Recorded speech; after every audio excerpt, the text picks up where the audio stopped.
I'm Psycho Mantis! That's right. This is no trick. It's true power.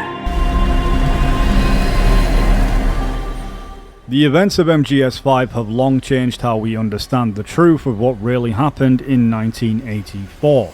That's if they even happened the way the truth truly unfolded, without Cypher rewriting history.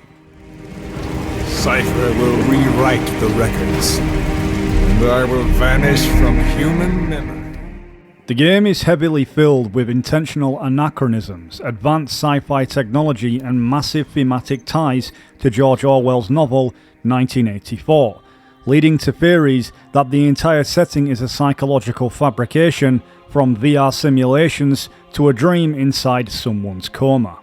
You're not sure what's fact and what's fantasy caused by the coma. The Phantom Pain uses doublethink on the audience as the protagonist to simultaneously hold two contradictory beliefs and accept both as true, even when conflicting evidence suggests otherwise. By the way, your Russian is superb. He's a language specialist. His role is to translate information related to the West into Russian. Oh, it's an electronic cigarette. I designed it myself. Pretty neat, huh? Want to try one? Nah, I'll stick with cigars. Yeah, but I don't like imitations. I'll believe that he's the real big boss. I'll have no conscious knowledge of you. Where's the lie in that? In a world, it's doublethink.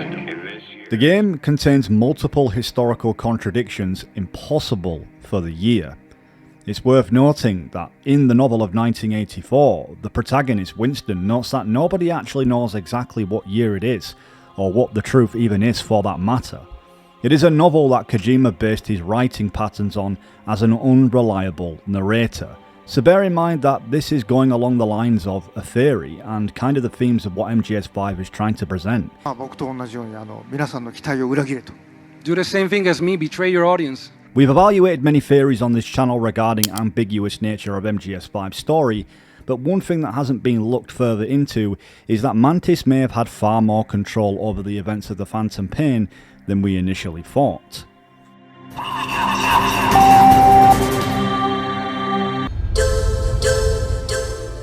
Breaking the fourth wall, before we dive into the theory, I quickly wanted to mention something exciting for Metal Gear fans. As many of you know, the long-awaited Master Collection Volume 2 is finally on the horizon this August, meaning MGS4, at long last, has been freed from the PS3, alongside the brilliant return of Peace Walker for a whole new generation of players to experience in many ways. This video is partnered with Fanatical Gaming, a trusted site I've personally used many times. The prices are almost always cheaper than Steam, so if you're not already planning on picking these games up, it's just honestly a no-brainer to save yourself some money while supporting the channel at the same time. I'll leave my affiliate link down below. And anybody who joins any membership tier will also be entered into a giveaway for free copies to a few lucky winners. Solo video production takes a huge amount of my time and effort behind the scenes, so any support genuinely helps, and it makes me continue making these videos consistently for you guys to watch. Now, let's get into it. That floating kid we've run into a few times now. Looks like he was a test subject in clinical experiments. The Soviets called him the third boy.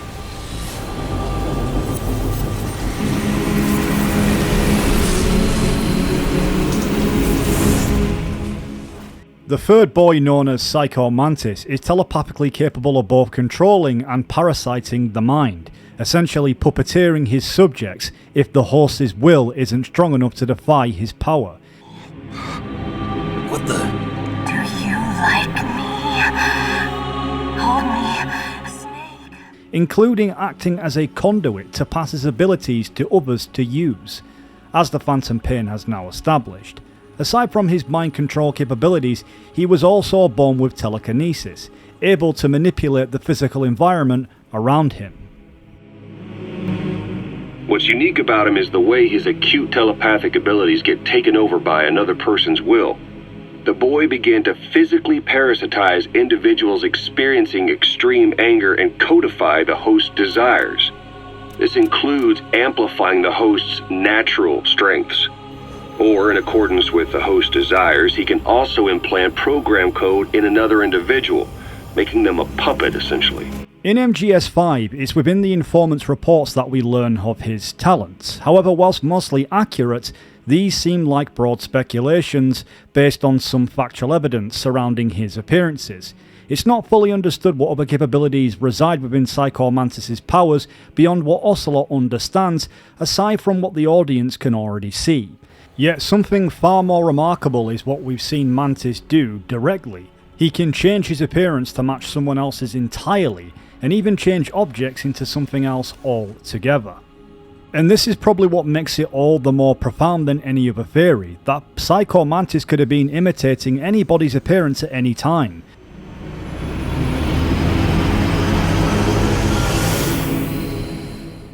At the start of the Phantom Pain, prior to Venom awakening in the hospital, we hear comm chatter over the radio, this being the very plane transporting Mantis to Moscow for testing. As now established, a young Psycho Mantis feeds on other people's biofields, or rather their lust for revenge. His latent cognitive abilities suddenly awoke en route to Moscow. According to the report, the third boy was easily influenced by other individuals' biofields. Evil thoughts, in particular. They affected his mind like a virus. Extreme anger or resentment, motives for revenge, in other words. The ever-driving aggression that latches to his psyche. To put it simply, Mantis aligns himself and his interest to those with the most burning anger at that time. That was Venom Snake, Awakening, and Skullface's XOF unit. Ironically, it is in this crash that we're told Venom truly came to. So the plane's position was directly north of the hospital where you'd been asleep for 9 years. And this anomaly was reported at exactly the same time that you woke up. After the crash, Psycho Mantis was moved from the wreckage and taken to a Moscow research facility where Volgin was also there under experimentation. Just like Venom, when his force resonated with Mantis, he awakened. Volgin, or now known as the Man on Fire, it's his driving revenge that led him to seek Snake out in the hospital in Cyprus. Skullface, with his connections to the Soviets, gave him access to both Mantis and Volgin, which in turn provided the direction and the confirmation he needed that Cypher had truly kept Snake alive. His instincts led him straight to you. Skullface knew Volgin from Operation Snake Eater, or perhaps from even before. Monitoring this pair of extraordinaries, he discovered the hospital and sent his assassin and XOF.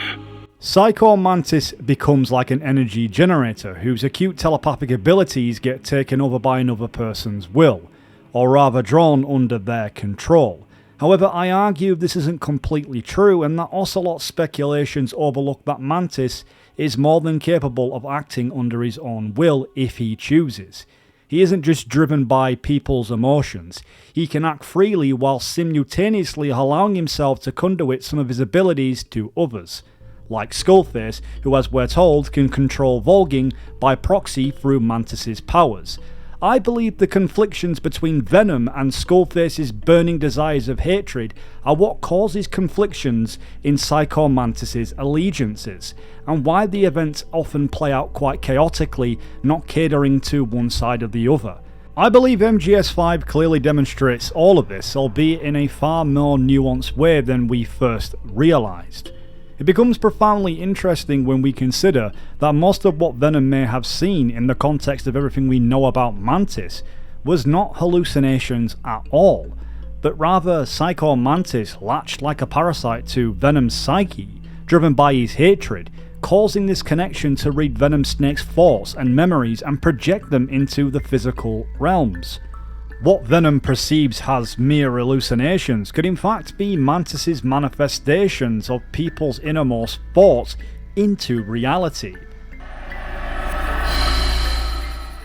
Mantis acting out of the wills of others aside from his own could mean he projects a defense mechanism of sorts. Just as we see Snake about to get killed by a gunship, a huge whale just so happens to engulf it.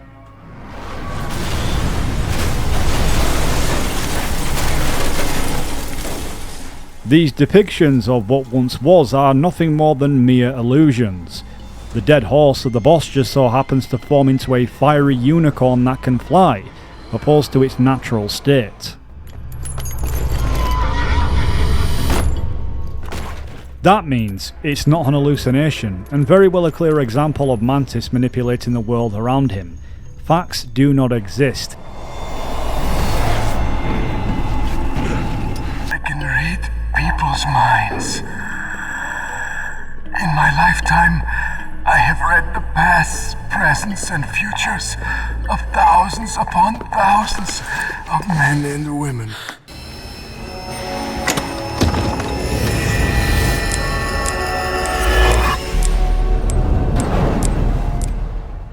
Ocelot tells us the shrapnel fragment in Venom's skull is pressing against his optic nerve, causing his hallucinations. It sounds clinical and convincing, but it doesn't hold up. The horn is embedded in the frontal bone, angled upward, while the optic nerve runs horizontally at eye level. For the shrapnel to reach it, it would have to change direction entirely and pass through the whole frontal lobe. And even if it could, visual hallucinations don't originate there. The visual cortex sits at the back of the skull in the optical lobe, completely removed from where the horn is located. What the shrapnel is actually pressing against is the prefrontal cortex, which governs memory, attention, and personality. Cognitive functions which seem all too convenient in placement to easily influence Venom, but none of these are visual ones. So Ocelot's explanation is anatomically impossible, which means it was never meant to be true. It was meant to be believed. Yet again, doublethink. The shrapnel in your skull is pressing on your optic nerve. I'm told any hard impact could have an effect on your visual cortex. Yeah, the doctor mentioned that. Your brain might process visual information incorrectly. In other words, you could have hallucinations. You might see things that aren't there, or not see things as they really are. Pass. Ocelot and the Doctor plant this deep into Venom's conditioning that Venom never thinks to question his own perception. He doesn't even speak of his hallucinations, only that colours seem faded when he wakes, which is exactly consistent with prefrontal disruption from the shrapnel and everything we've seen thus far. I think so. When? Right after I wake up. Colors look faded. Colors, huh?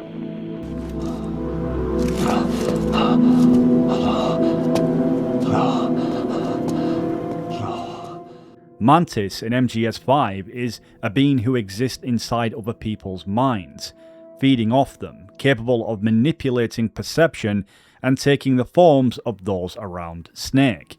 He has every reason to keep Venom suggestible and disconnected from reality, because a Venom who sees clearly might start asking who he actually is, and thus then Mantis loses his ability and the lust for revenge that he such craves. Something Mantis definitely needs to attach to at this time. What Mantis is likely doing is filling the gap that doublethink creates, just as Ocelot and the Doctor hollow out Venom's grip on reality through psychological conditioning, making him believe in something rational for the sake of Cypher's mission. What is actually unfolding is nothing but a construct, and Mantis is the one who's pushing it.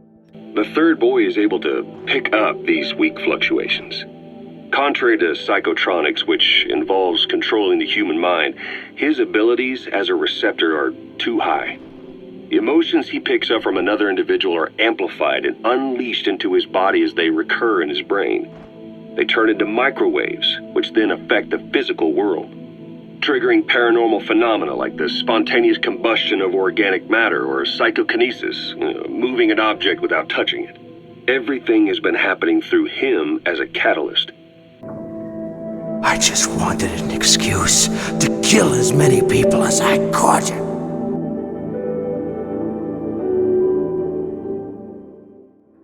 If we look at it this way, it could imply that Ishmael in the hospital escape sequence, believed by some in the fandom to be Big Boss himself, or rather hallucination given on the evidence explained in my prior videos, could be a case of the third man syndrome, or in this case, the third boy.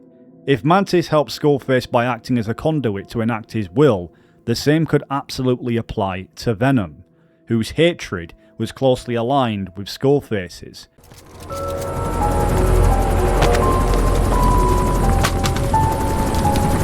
You hope hatred might someday replace the pain, but it never goes away. With occasional fluctuations between who hated and what peaked more, corresponding with Mantis's allegiances flickering between the two, as MGS5 clearly demonstrates.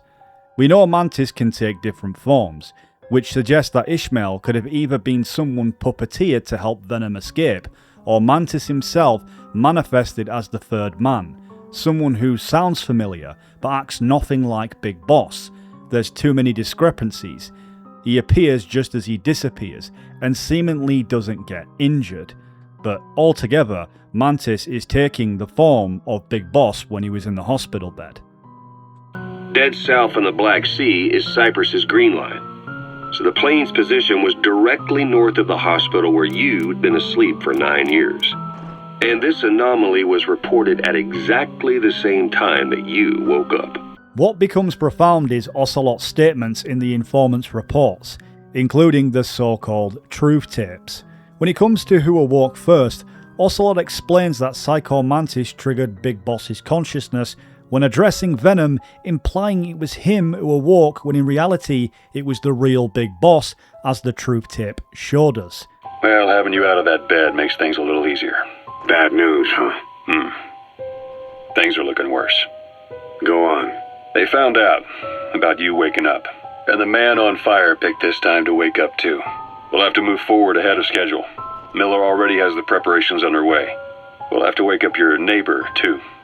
So he's not. He seems awake now. No. Well, he's not actively conscious yet, at least. In fact, to be more precise, it's more than clear that after Mantis is moved to Moscow after the plane crash, Ocelot uses his Soviet links to alert the real Big Boss that XOF has learned of his awakening, giving him time to disappear. Big Boss then would escape early, whilst Venom is left behind to take the fallout of events already in motion. Doublethink makes them interchangeable, despite Ocelot's contradictions. Venom drifts in and out of consciousness over weeks, and by that point, it's more than certain the real Big Boss has likely already left Cyprus entirely. That Ocelot's wording isn't about chronology, instead it's about collapsing two identities into one functional myth. I am you, and you are me. Carry that with you wherever you go. Thank you, my friend. Whilst largely considered non-canon to the timeline, the digital graphic novel does expand upon Psycho Mantis' abilities to manifest himself as two different people at once, and I think MGS5 sorta hinted this as well. Of course, with the capability of physically interacting beyond simply changing the visual aspects of reality, seemingly using his telekinesis to create an illusion rather than an hallucination. No, your little illusion was far from perfect. It does not matter. I've only begun to reveal the full spectrum of my abilities. You are all mere puppets in my play. This would explain how Mantis appears whilst Ishmael is still present, with conflicting hatreds causing a schism of sorts between the Man on Fire and Ishmael's support by proxy to assist Venom. Through Venom's wish to escape, Mantis is seemingly orchestrating events with no true allegiance, apart from whoever's desire for revenge is burning the most in that moment. As seen in these pictures, we see Mantis both assist Venom in escaping the hospital and simultaneously try to prevent him. Ishmael's appearance arrives in convenient spaces until Venom's desire for revenge is quelled. To me, this explains the surrounding chaos in which Mantis thrives. He is the orchestrator. We're not the only demons in this world. Like you, vengeance is all he has. It's man's thirst for revenge that drives the times. Just as you live because of me. He lives Because of you. Strangely, there is somewhat of a recognisable pattern around Psycho Mantis' presence. Unlike usually before visually appearing in MGS1, when he is around, strange hypnotic music plays alongside visual cues known as the Mantis hymn. The same happens in MGS5, but not to the same extent. It's Psycho Mantis. He's controlling Meryl. That tune is his mind control music.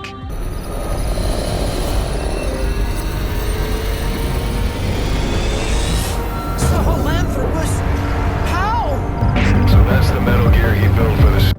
You'll notice golden flares will appear and somewhat strange sounds that give off the fact that he's around. I think if Cypher is the author to this play, then Mantis is the conductor of their orchestration. If the characters truly understood the limitations of his powers, they could have acted outside of Psycho Mantis' influence and control entirely. Taking into account that Psycho Mantis could control people's actions and speech at will, changes the whole dynamic of what we understand about MGS5. It means what we saw or heard may not have even been the characters at all, but Mantis taking the shape or form of someone else's identity, or controlling their will altogether.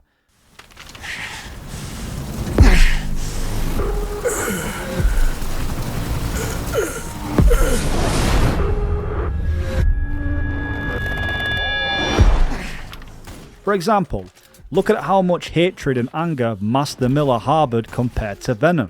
At times, dare I say, more vengeful. This is the enemy! And he's here on his knees! It's more than likely that Mantis was attracted to this, and what could have been behind Miller extracting cold-blooded revenge by helping Venom shoot Skullface?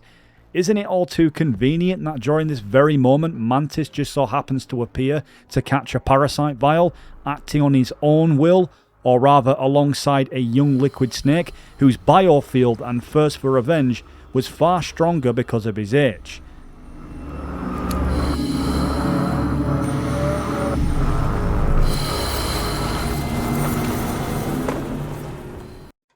Just like his brother Solid Snake, Liquid probably had the will to overcome most of Psycho Mantis' powers, and who knows how many in MGS5 had this ability to overcome it as well. We know that, Liquid wanted to take revenge against the whole world, and misaligned with Mantis' own. Not of world domination, but the bloodshed he could cause along the way. The world is a more interesting place with people like you in it. I never agreed with the boss's revolution. His dreams of world conquest do not interest me. Once Liquid and Mantis symbiotically connect, you can even see Mantis temporarily take the form of Liquid in one moment before shifting back into himself, as we explained earlier, hiding into the helicopter interior. Early signs of Psycho Mantis' intervention have happened when Venom retrieves the honeybee. The strange sound plays as Mantis appears, but Venom doesn't shoot, as if almost in a trance, or, in his mind, an hallucination brought on by the shrapnel.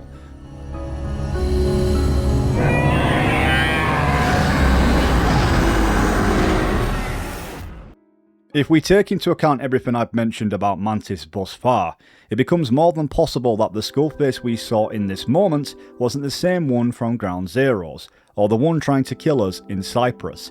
It could have been actually Psycho Mantis who had either puppeteered Skullface or taken on his identity altogether, if we take into account between his allegiances switching back and forth given on the levels of revenge. Well, I'm sure you'll see the bigger picture eventually. Skullface acts completely out of character, as so many in the fandom have pointed out, before Mantis' involvement becomes clear. Why would a man with no past who hates Cypher allow their assassin designed to kill him any possibility of survival whatsoever? It doesn't align with his preconceived plans. Rest in peace this time. I'll see you in hell. Sahelanthropist is designed not to accommodate a pilot or even be in commission, yet is under the complete control of Psycho Mantis throughout the game, and that explains why it was moved from OKB-0 to the power plant with such ease. Something's wrong. But it has to be here.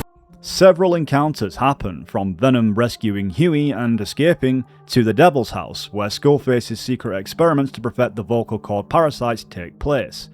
Once again, Skullface seems to be under a puppet-like trance, and doesn't shoot Snake upon noticing him. You burn with the rest of them. Instead, Mantis appears behind Skullface as if partly controlling his will, using Volging to extract his burning revenge against Snake, and setting the whole place on fire. It is in this moment we see Mantis take on the child's necklace, connecting to Shabani's psyche through the burning anger and torment of him and his people. Once again, I believe Mantis is acting mostly out of his own will, rather than just others. We even see an act of mercy where Mantis painlessly ends Shabani's suffering, all whilst the man on fire is temporarily frozen. His act of revenge is not as strong in that moment, it seems. In Mission 30, Skullface is where Psycho Mantis' influence on the grand stage truly comes into effect, in the most strange and profound ways, explaining some of the most unusual out-of-character moments and object placements that otherwise don't make sense. Once Snake infiltrates OKB-0 before making it to the heliport, Mantis can be seen protecting Skullface's helicopter, his powers further demonstrated as no bullets or missiles can break past his force field, hinting that an illusion or object must be destroyed in order to prevent his powers, just like in MGS1 where Snake can shoot the masks on the statues to be able to defeat Mantis. Yeah, you mean those things with their faces all wrapped up in leather bands? Yes, attack those statues to uncover their faces. Why? Those statues were modeled after Mantis's real face. Mantis despises the sight of his own face. He suddenly sees his own disfigured face staring at him. It might break his concentration. Snake, if you destroy the faces of those statues, you should be able to disturb Mantis's psychic powers. Some things are completely out of character once again. Just as Mantis disappears, Skullface appears and gives an alluring speech about hatred and revenge. Something that plagues both him and Venom and Mantis himself, and perhaps if not most of the MGS5 cast. This is the reason neither side XOF nor Diamond Dogs really ever goes to war.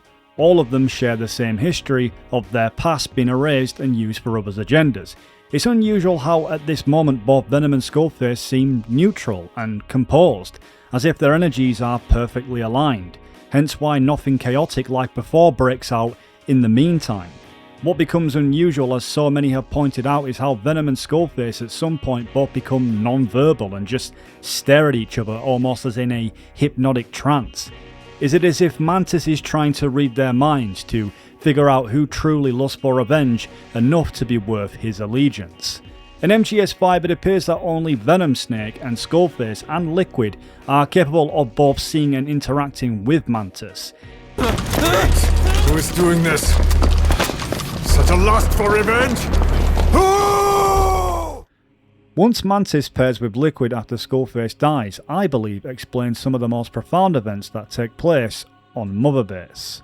Just before the events of the cut content known as the Kingdom of the Flies, I'd like to believe he was behind the hatred driving the children at the uprising at Mother Base, giving them knowledge they may not have had otherwise possessed, including weapon privileges by puppeteering soldiers to be more susceptible to Liquid's demands, since we know Psycho Mantis can pass his powers and abilities and act accordingly to whoever he's connected to. You're saying Eli read our minds?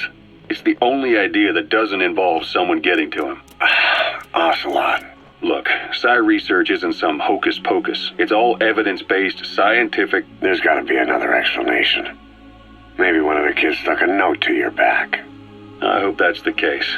But I am convinced that they have, or Eli has, a connection to some force we have yet to identify. But this is where it gets truly interesting. If we understand that Venom is not experiencing hallucinations, then it could very well be that Mantis is behind most of what he is seeing. And I guess it makes sense. Think about it. Every time we see Snake have an hallucination or something that doesn't appear right is when Psycho Mantis is present. The past side story becomes available after Mission 31. The end of Chapter 1 and the beginning of Chapter 2 after completing this mission. After completing this mission, you can eventually discover Paz on the medical platform at Mother Base. The Paz sequence is structurally detached from the main progression system. It's more like a hidden psychological subplot, unresolved trauma that Venom Snake needs to resolve. If we take everything into account, Mantis could have indeed been behind this. According to Mother Base chatter, the platform Snake enters hasn't even been built yet. Perhaps Mantis created the illusion that it was. I heard the boss has been going to that area under construction a lot lately. Yeah, saw him myself.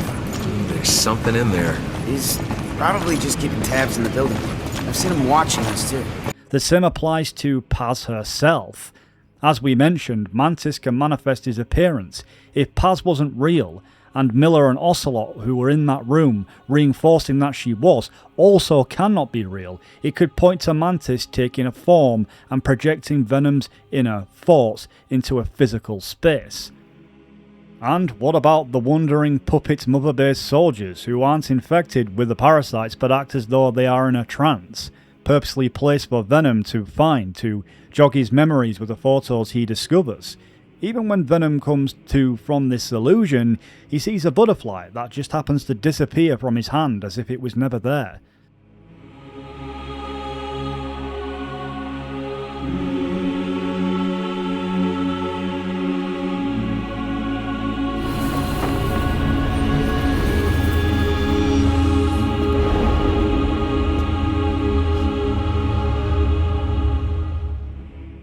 Mantis himself is a child who is psychologically destroyed by the emotions of others.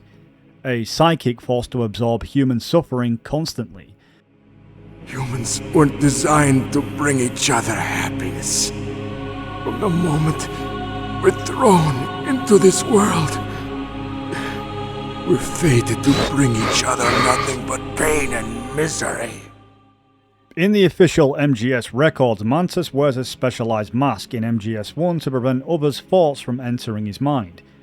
I have a last request. What is it? My mask.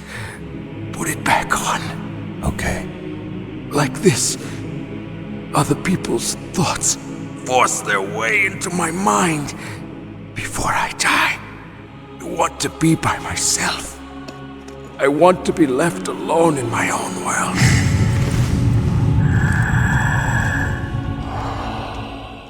The very same thoughts that influence him in MGS5, and onwards, as it is explained that Mantis worked for the FBI, entering the minds of suspected killers and uncovering the truth about their crimes. Mantis, of course, would dive too deep into the mind of a serial killer and subsequently adopted the subject's personality, becoming psychotic. All of this is a clue into why he's attracted to hatred. If anyone in MGS5 could perceive the depth of Venom's buried guilt instantly, it could be him. And what's not to say he doesn't also respond to other emotions, acts of kindness or mercy. We see it with Shabani, even when Skullface had multiple chances to kill Venom and he didn't intervene. Or when Mantis saves Liquid Snake from being napalmed and infected by vocal cord parasites.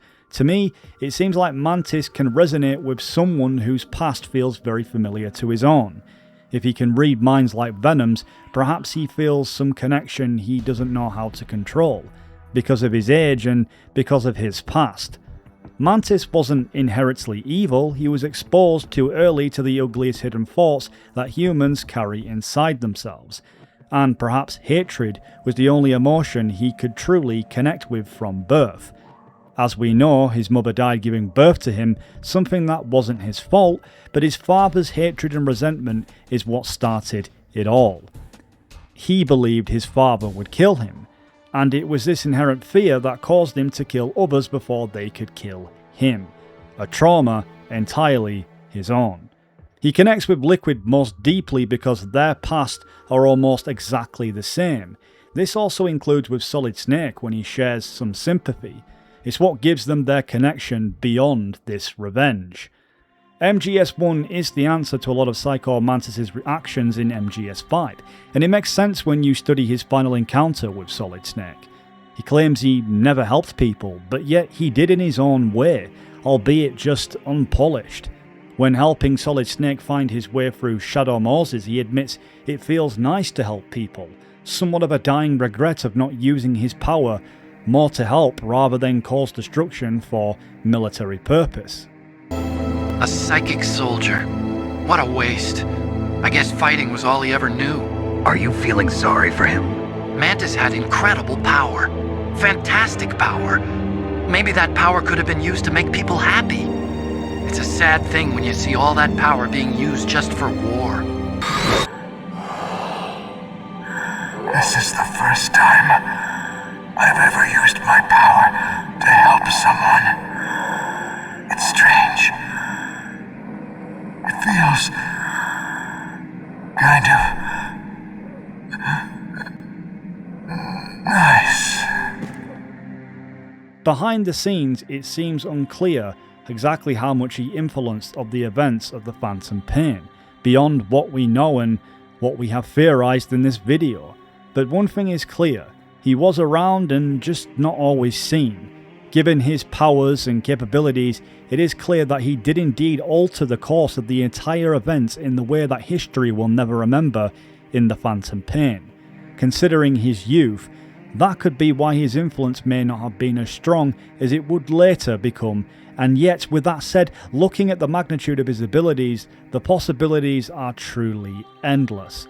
As a character, he is incredibly overpowered, with only a selected few capable of resisting him through sheer force or will.